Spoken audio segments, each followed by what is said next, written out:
Fuck off, man. I'm a scientist.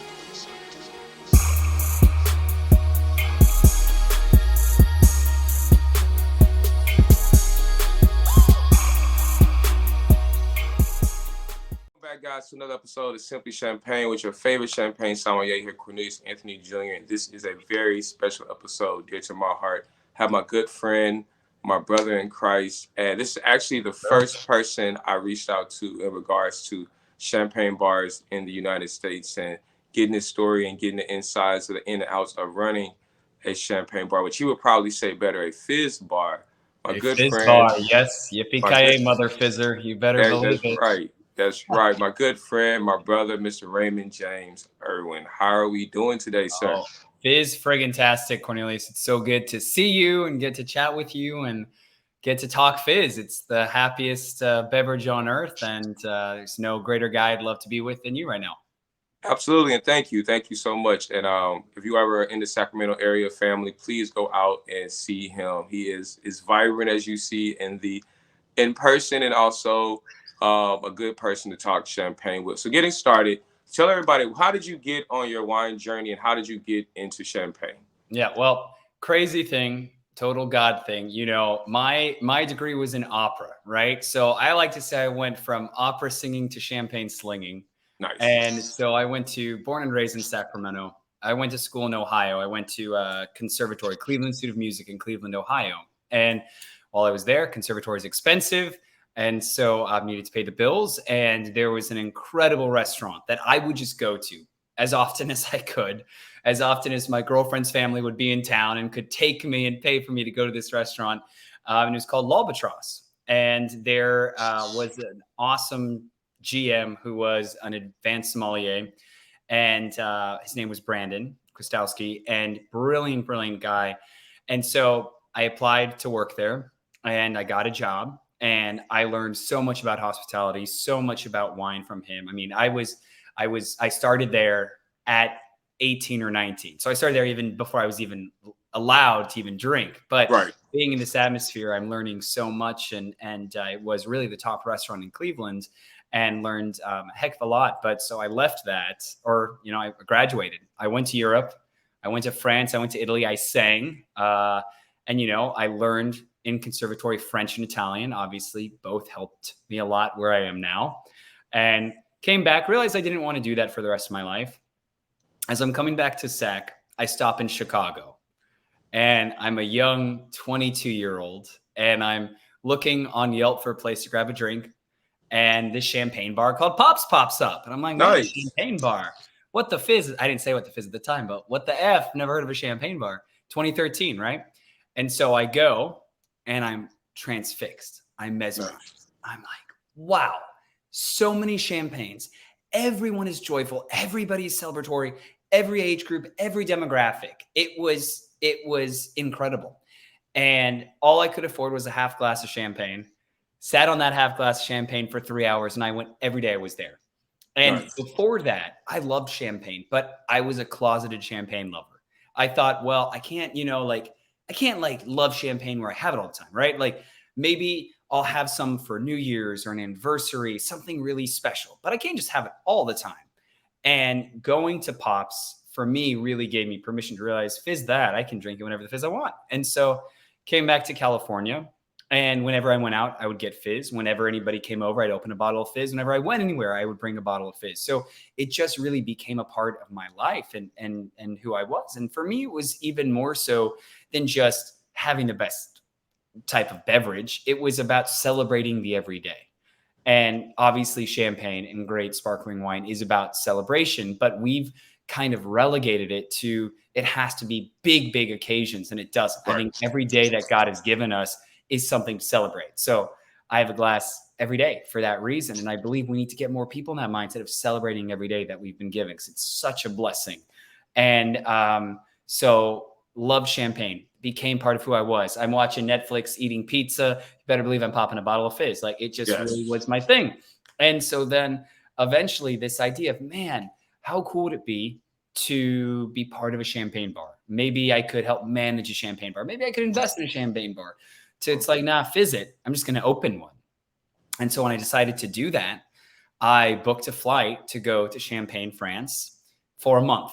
And the idea was, I fully believed, I wasn't a somm then. I hadn't gone through any specific training or champagne training at that time. It was really, I just knew I really loved the product and I was passionate. But I believed that you can read as much as you want, but until you go there, you're never going to really fully understand it. So I was like, visit, I'm doing it. I paid for WOW Airlines, which you've never heard of it because it doesn't exist and it will make you go wow for all the wrong reasons. But flew out there. I had nothing scheduled. And I would literally be sending emails the night before. I would be knocking on doors and I would be going to as many different types of producers as possible. I would be Googling, reading, reviewing. Peter Liam's book wasn't out at the time, so I was probably using Tom Stevenson's second edition of, the Champagne Encyclopedia, and just going and looking at different ratings, reviews, and people that he really, really liked. And would just literally, like I said, call, knock on doors, email, and I would go. And so I went to 40 different champagne houses, growers, producers in a month, and really got to meet with the producers, meet with the winemakers, meet with the owners, presidents, all that stuff to really grasp. And I went to every region, right? So I was in every sub-region of Champagne all throughout and learned a heck of a lot. Came back to SAC, got it together, got a business plan, got investors, got a space. And the rest was history. And now, you didn't mention it, but for all of your fans, we have Walnut Creek is coming, and I'm praying to God it's going to be open by the end of this month. So Fizz Walnut Creek, the first champagne bar in the East Bay, will be opening by the end of this month, fizzwalnutcreek.com. So we are very, very excited about that. Nice. Glad to hear that. Congratulations.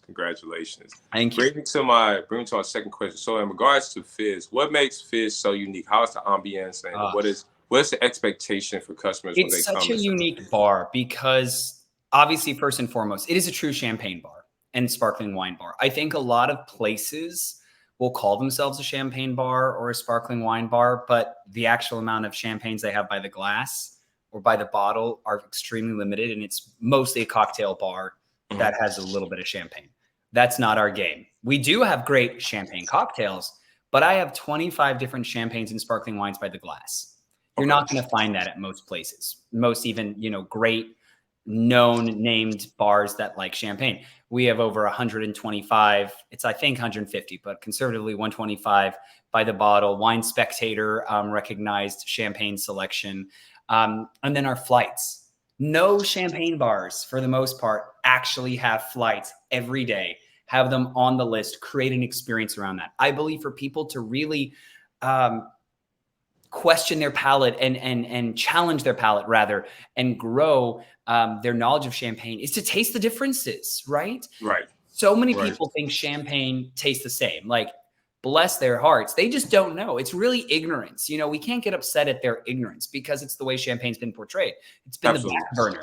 It's been the back burner behind still wines, behind beer, craft beer, and behind craft cocktails. It's been relegated to the benches, which is so interesting to me, and I'm sure to you as well. So we have to really put it front and center. And I think doing flights in a fun, low pressure way. Ours are fun. We make it fun. The quality of the product's great, but you better believe it's fun. Champagne in the membrane, the baller flight, rosé all day, Champler around the world. We make it fun and approachable. We're a bar that really focuses on approachability, where if you want a phenomenal $8 glass, you're going to get it. If you want a $125 glass, you're going to get it. You want a bottle for $34, you will absolutely be able to have that, and it's good. Or if you want a bottle for $2,500, you can absolutely have that. Everything in between. But my big thing is, and I think a lot of bars, they pander to their guests. We don't pander. If it's a champagne or a sparkling wine I would not drink, I don't sell it. I'm really, really big on that. I'm really big about the quality of the product. And so I think we create an atmosphere that's super warm and welcoming. It's not arrogant. It's not pretentious. You're not going to see big chandeliers in my bar. That's not the vibe I'm going for. It's going to be very warm and inviting. It feels like a super lovely, elevated, home. That's the idea of what Fizz feels like. Walnut Creek will be a little bit more elevated than that, but it'll still be warm and inviting. For me, I'm not looking for the uber rich to just come into my bar. I'm not looking for those people because you know what? Most of those people have a palate that they don't want to change. They drink one champagne, and you can probably guess what color it is. Right. And that's about it. You're not going to get those people. For us, Fizz is on a mission to create a champagne revolution. You don't get a revolution from the people on top. You get it from everyone way down lower. So I want the person who knows nothing. I want the person who is open about, this is what I drink and it's not that great, but that's what I know. So that way we can show them in a non-pretentious, hospitable, warm environment. And that's really what our bar is known for, to really celebrate the everyday and to create this environment with passion, people, and product where you want to be part of the revolution. Nice. You guys are close to the Sacramento Kings arena, right?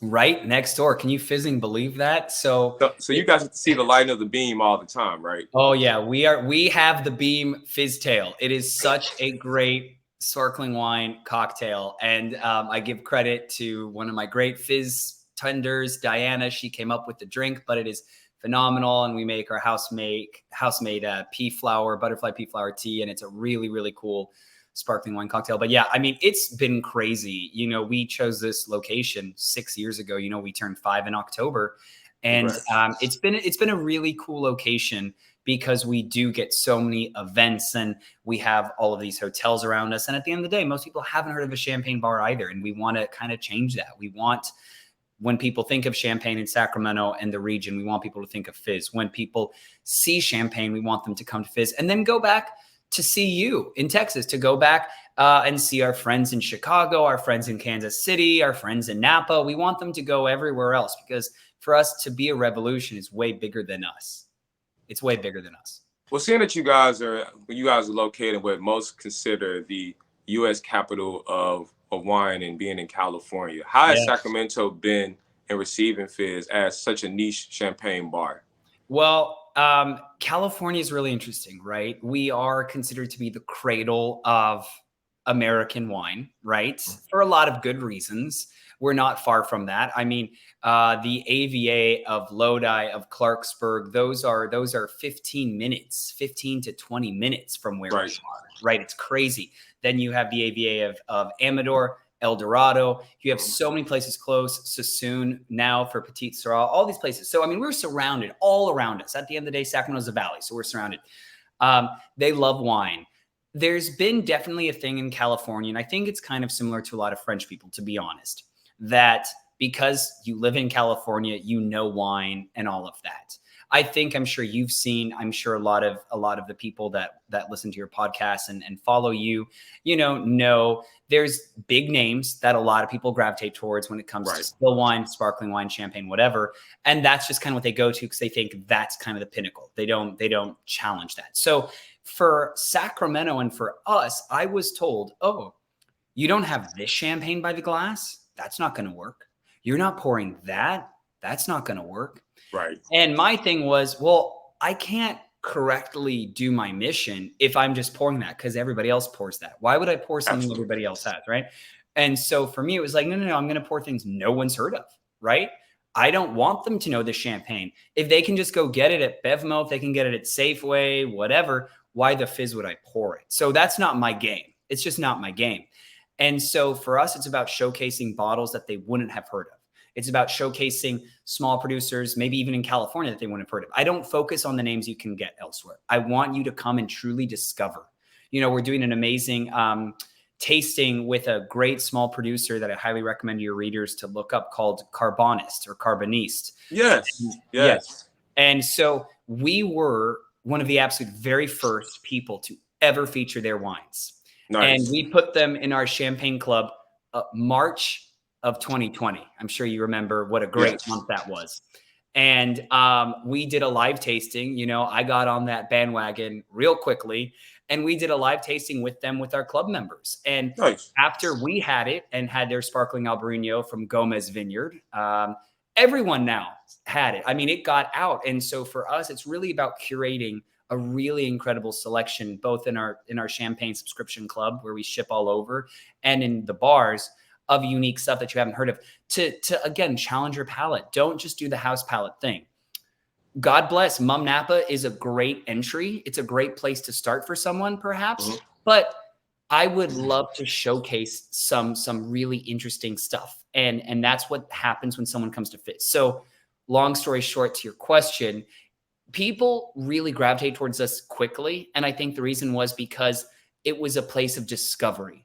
And most people are wanting to discover champagne and sparkling wine, and they haven't been given permission and they don't know what's out there. So they want that place. So it's really been pretty awesome for us to showcase and let people discover. Nice. I know you hit on earlier that you guys are expanding to your second location, which is, again, Yes. congratulations for that. Thank you. What was the thought process behind that? And is the ambiance and kind of the direction for the new location going to be similar to the flagship, or are you guys going to do something a little bit different there? It's going to be very similar, but a little bit different, right? It's for me, I know Sacramento very, very well, born and raised here. And I know Walnut Creek, East Bay pretty well. I've grown up going there forever. And so I know that clientele. I know kind of a little bit more what they expect. It's going to be just a little bit more elevated as far as the seating finishes. At Sacramento, we're a cow town, we're the capital, but it's super laid back. So my seating surfaces are not velvet. Got you. A lot more wood, a lot more browns, neutral tones, with some pops of, really beautiful pastels. Whereas Walnut Creek, it's a little bit more elevated.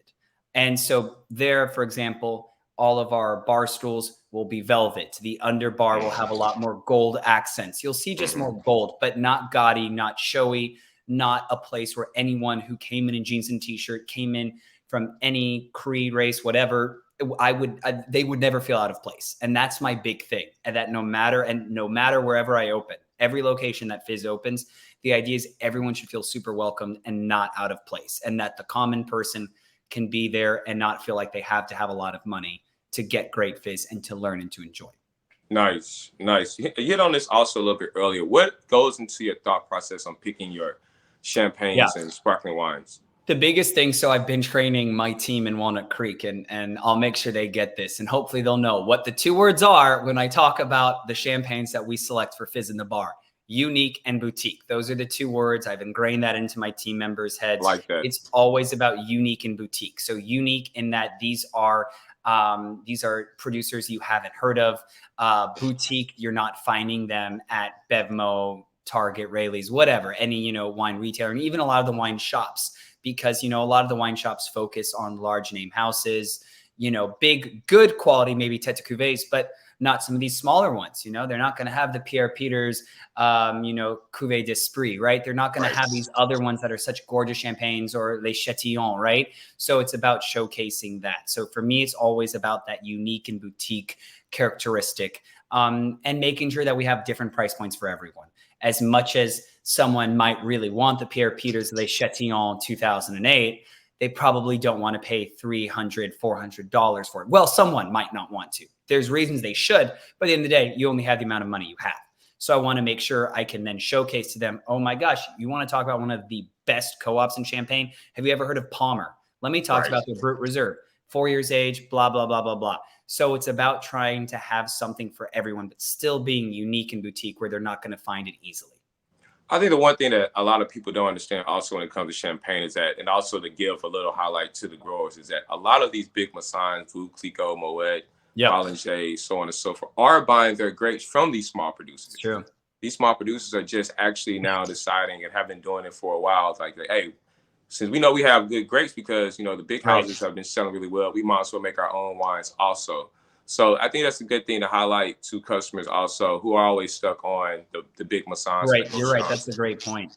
Yeah, I think you're totally right that a lot of people don't realize. Oh, I mean that you love this bottle of Rare. It's awesome. Rare's delicious champagne. Did you know though you tend not to go to the growers, but you realize those little growers that you don't tend to go to, that's where their fruit is. Exactly. And I'll tell you, they might be giving really good fruit to them, but they always keep the best for themselves. Absolutely. That's correct.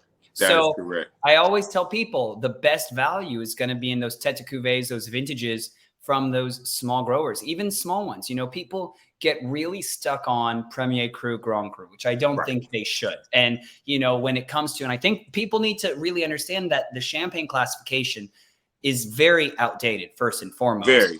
And the way that it was created was fraught with issues, and the fact that it's the only place where the entire village, right, is getting a designation. And not all spots are alike. Not all plots are going to be alike. And True. so that's great. Congrats. You got a Fizz and Grand Cru. But I'll tell you what, that may be way inferior to this non-vintage I have over here from Bazy, you know, in the Montagne de Reims. So I think at the end of the day, it's really about let's taste the wine, let's discover the wine, and let's not be focused on name. And again, for us, our focus is all about that discovery constantly. Nice, nice. What is your favorite champagne grape and why?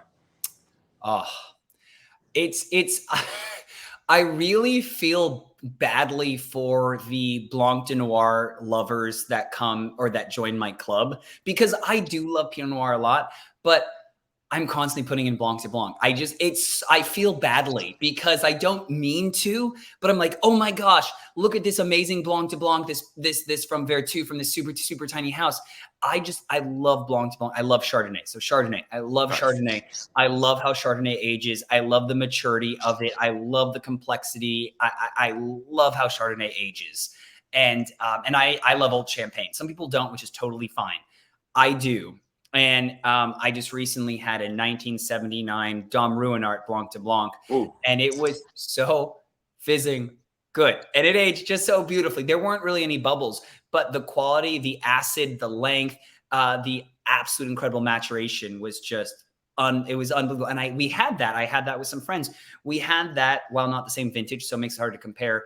We had that next to a 64 Charles Heidsieck. And that was Pinot Noir dominant, right? So we're having 100% Chardonnay next to Pinot Noir dominant. And we all thought it was good. I mean, it was delicious, right? But tasting it next to just the freshness that the Chardonnay adds to a bottle, to a blend, it's just incredible, especially if we're getting that super chalky Chardonnay from the Côte Blanc, right? It's just, as it's aging, it's just going to be masterful. So I love Chardonnay. Nice. What is your favorite champagne on your list right now? Oh my gosh.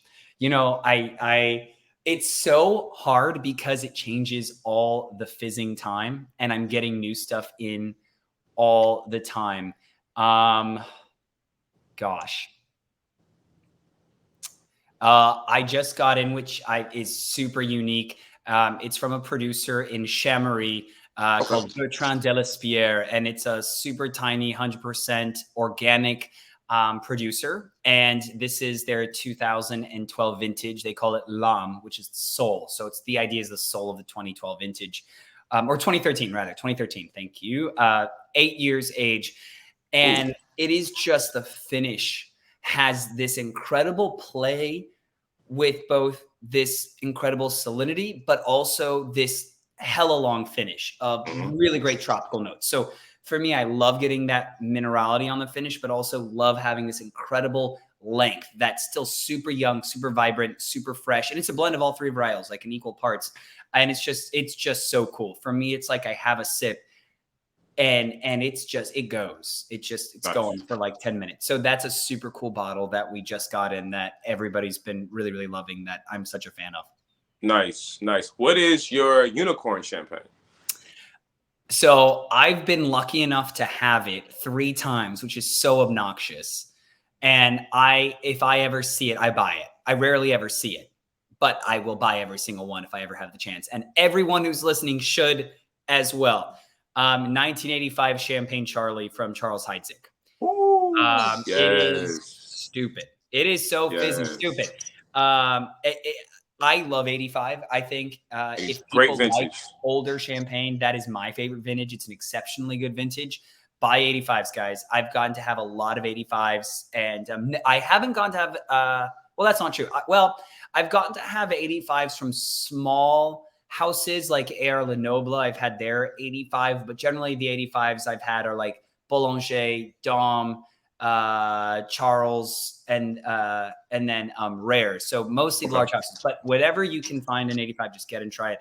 And to me, this is just the most incredibly rich, supple, complex, just stunning champagne. And there's really, the last one I had a slight bit of effervescence, but having it at room temperature in the Zolto, best glass, get the Zoltos, was just, I mean, it's just so pleasurable. And I've had the Champagne Charlie 82 and Magnum. That was a close second, but the original disgorgement, I've had the late disgorgement, but original disgorgement of 85 Champagne Charlie, I think is like one of the absolute best champagnes that's ever been made. And they only made a few years. It was like an Uber Tete de Cuvée from Charles Heidsieck. And I can't recommend someone get it enough. 1985 Nice. Champagne Charlie. Yep. For those who can't get the 85, Charles Heidsieck did just re-release the Charlie. So if you have a chance and you find some, please go out and find some Charlie if you do see it out and about. It is worth every penny, and it is a phenomenal, phenomenal champagne. Charles Heidsieck is my house champagne. We drink Charles. The quality that you get for that Brut Reserve, their quote unquote entry level is unreal. The price point is unreal. I mean, in California, our base year that we're selling, it's 2018 base. And so, which was an incredible vintage, you know, it was the start of the most recent trilogy, 18, 19, and 20. Mm-hmm. And 18 was freaking killer. 18 similar to 08 in a lot of ways. And so that's the base. 4 years aged, but 50% reserve wine up to 20 years. I mean, the toastiness, the brioche, the complexity is effing sensational. Get it, folks. It's so good. Get it from your boy leading this podcast if you are in Texas for sure. And then the rosé as well. If people like a really intense, powerful, meaty, rich, supple rosé, their Brut Reserve rosé is absolutely exceptional too. So talk to me real quick about your about the Fizz Club and what does it offer and what things do customers get and being a part of the Fizz Club? It's amazing. So we have in just the Sacramento area alone, or in Northern California, I should say, we have about 500 members. Nice. And then in Washington, Oregon, what's another state that we ship to? Down in SoCal, we have like another 100 members. And then in Walnut Creek, we're not even open. We have 100 members. It's crazy. And so we ship though to several states, and they can learn that at fizzchampagneclub.com. But basically the idea was I just really saw a need to showcase really great champagne and great sparkling that people aren't going to know about, see about, hear about, that they wouldn't find on their own. And so for me, it's about even selecting even more incredible bottles that even the bar, people that just come into the bar, they won't get. And so with it, you get, depending on the level, you can start out just one bottle of like small production, unique and boutique champagne, or get 2 bottles of great fizz, one of them being a true champagne, one being a great sparkling that I found from around the world, like a 6-year extended aging Blanc de Blanc Tete de Cuvée from South Africa, from an incredible small producer, to something from the Canary Islands. So it's all about super unique stuff. Or our reserve level, you get 2 high-end bottles. Think, you know, vintage, Grand Cru, single parcel stuff. That's really amazing. If we ship to you, you get an extra bottle every quarter as well. And then you also get some, we call them Fizz Bucks, that you can use in our online bottle shop. And if you live in Sacramento or Walnut Creek area, you can come pick up bottles, get complimentary flights, discounts when you're in. So it's really, really fun. And the idea is just about getting you to become your own Fizz master, your own chief champagne officer in your own house, and have great bottles to share with people, bottles that you can always be assured of the quality, versus having to just go to Bevmo or somewhere and see the same stuff always and not sure, or just having that house palate. Our club, it's never the same bottles. It's always different producers. So you are never developing a house palate, and it really teaches you how to taste champagne and great sparkling. And it really allows you, if you are really wanting to discover, there's nothing better. One of my favorite things that I love that you do, and I've been following you for years doing this, is that I know you really love going to Champagne, because you're in Champagne often. Yes. And I know you love to do curated trips. How do the trips work? Yes. How can people be a part? Yeah, everyone should definitely do a special trip, which we can do for you. So we do them about a couple times a year. Most of our trips are sold out, but we always have options and ways for people to get on. But yeah, I've been to Champagne 16 times, and we've done I've created 4 curated trips to the Champagne region of France. And we have 1 in 24, or 1 in 23 this October, 24 and 25. All 3 of those are sold out. They're all sold out. So we're going to be doing another trip. For all of you listening, October is the most beautiful and best time to be in Champagne. Yes. Also, the winemakers are a lot more chill and relaxed because their Van Clair is settling and they're letting that sit. So they're in good moods and they're not chaotic. And so we'll be doing another trip to Champagne this October, or not this October, but we're adding one for 24 and 25. And we're even doing South Africa in spring of 24 that we are so excited about. And nice. What's really great about our trip is not only do you get a fizz ton of champagne, but you really get to meet and discover and have these experiences that you couldn't pay for, you wouldn't be able to visit, you couldn't have. And it is unbelievable. For me, every time I go, I pinch myself because it's a once in a lifetime trip and I get to do it all these times. I mean, I get to do it every year. It's really, really amazing. So if anybody is interested at all in going with one of our trips, they can go to fizzandsack.com and shoot us a message. They can email me directly, rji@fizzandsack.com. We're talking, Cornelius and I are talking about doing a special Champagne Master Edition. So you may have some info, people listening soon on that as well.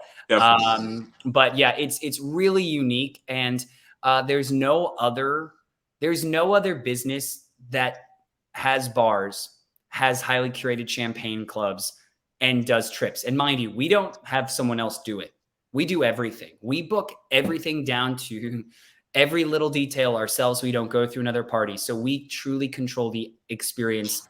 And it is mind-blowingly amazing. And again, it's coming from the relationships I've curated and created from all of my times in Champagne. And speaking French definitely does not hurt. On our last trip, it was so much fun. We went to this great small producer called Stéphane Coquillette, and they are in Chouy, one of my favorite villages for Chardonnay in the Côte des Blancs, Grand Cru. And before I went, I had reached out to our importer saying, we featured this champagne in our club. Our club members have loved it. I want to go take club members to visit. And they said, well, Raymond, he doesn't speak any English. And I'm like, great, I speak French, so it's fine. And so we go and, I'm with 12 people. Not one of my people spoke French, and, he didn't speak any English. His wife, Marie-Laure, who's amazing, didn't speak any English. And we were with them for 6 hours. Nice. And it was just constant laughter, he couldn't stop popping bottles. He was like, oh, I need to take you to this vineyard. Oh my gosh, it's going to be sunset. We need to go. You need to see this exposition at sunset in this vineyard. It's like, that's what it's like. And it's just crazy. It's like, okay, hop in the bus. Here we go, and the bus driver will talk to the people and it's just off we go. And so, those are the really cool experiences and incredible, they're an incredible house, the Drapier family in the Aube, in the Côte d'Ivoire. What they have done for that region is huge. Absolutely. And they're still family owned, family ran, and they all are in it. And they're amazing family. We've taken our club members there twice, and we have the most special. Everything is closed. Everything shuts down. Charlene Drapier and Michelle, they're showing us around. They're opening only magnums for us. And then Mrs. Drapier, Charlene's mother, Michelle's wife, she makes a lunch for us. It is ridiculous. This feast of a lunch just for us. And then you have the brothers that then they take out their vintage Peugeots and these incredible vintage cars they have from the 20s and the 50s, and they drive us out to the Grand Cendré vineyard, And so it's just this amazing experience that you couldn't buy. And with what we offer and the value that you have, if you are listening and you love champagne, you actually want to discover it, you should come on our trip, hands down. It'll be a trip of a lifetime and you will be beyond happy. Before I let you go, I wanted to ask, have you had any celebrity guests come through Fizz? And if you did, what was their champagne experience and what did they gravitate to? Yeah. So, you may know, and your viewers, if you follow the Kings and Golden One Center, and actually you probably know because he's done the same in Texas for whatever I don't know if it's the Rockets or the Nets or whatever. Yes, he's definitely the champagne king of Houston. He is. So Fitty Curtis, he has created a champagne, and he has partnered with Golden One Center to pour his champagne to Chemin du Roi, which means the King's Path. And so he's come into Fizz a couple of times, used our private bubbles room, and he drinks. He's true to brand, which I very much respect, and I would hope he would never drink anything else in public. But he drank a bottle of his champagne, and that's always what he does. And super, super nice guy, super, super nice guy. And so I've got to meet with him a couple of times, and he's come in a couple of times. And we've had a couple like random soap stars. They like Piper Heidsieck. That's been a big favorite of theirs. Piper, you know, it's always on the movies, always on TV. But yeah, so those are kind of our famous our famous people that have come in so far. But you know, lots of really cool executives, business owners, people that own incredible companies, and I love to chat with them about how they did it and what they created. But yeah, I like to say the famous people that you don't see. Absolutely. Well, last question of the night before we let you get up out of here is 5 years from now, what would you like to see Fizz at? Holy Fizz. You know, I am very blessed to know that this is my destiny. You know, it's amazing. Absolutely. when you lean into what God has for you and you follow that, it's like you're in a jet stream. And that's what I felt like the past 5 years. It's not work for me. There's hard days, but it is always a privilege and a pleasure. And I get to do what I absolutely love. Very few people get to say they actually get to make money doing what they absolutely love.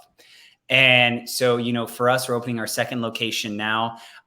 For us in 5 years, having our third location, probably in Newport Beach, SoCal, having 1,000, if not more club members. I mean, right now we have all these club members that aren't even in Sacramento. We don't even do any paid marketing. So our goal right now, once number 2 opens, Fizz Walnut Creek opens, our goal is to really hit heavy on the online paid media sphere and really grow the club, because we really want people to be in that. We want to be doing trips every year. You know, I was talking to my my director of operations, and we know our value for what our club members want for our trips that we do now, it's a great thing. But we know we have people that they'd want a jet. So our goal, 5 years, one of the trips that we do every year would be we take a private jet. People are paying more. We're staying and doing even more unbelievable things.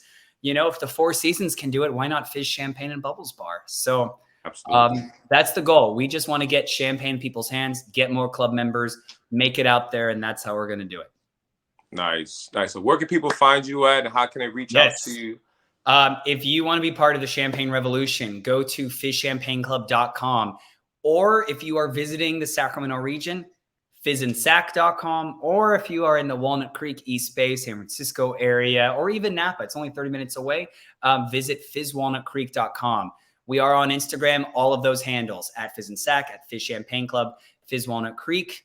I am at Raymond James Irwin. You're welcome to follow me around. I do a lot of fun adventures with champagne and sparkling wine. And it's awesome to be with you, my friend Cornelius. You are a special friend. And again, another great brother in Christ who I am so excited to see all of the great success that you're having and everything God's doing in your life.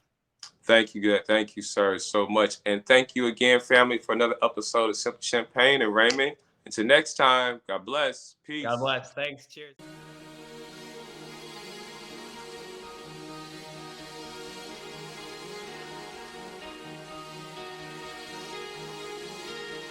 Back off, man. I'm a scientist.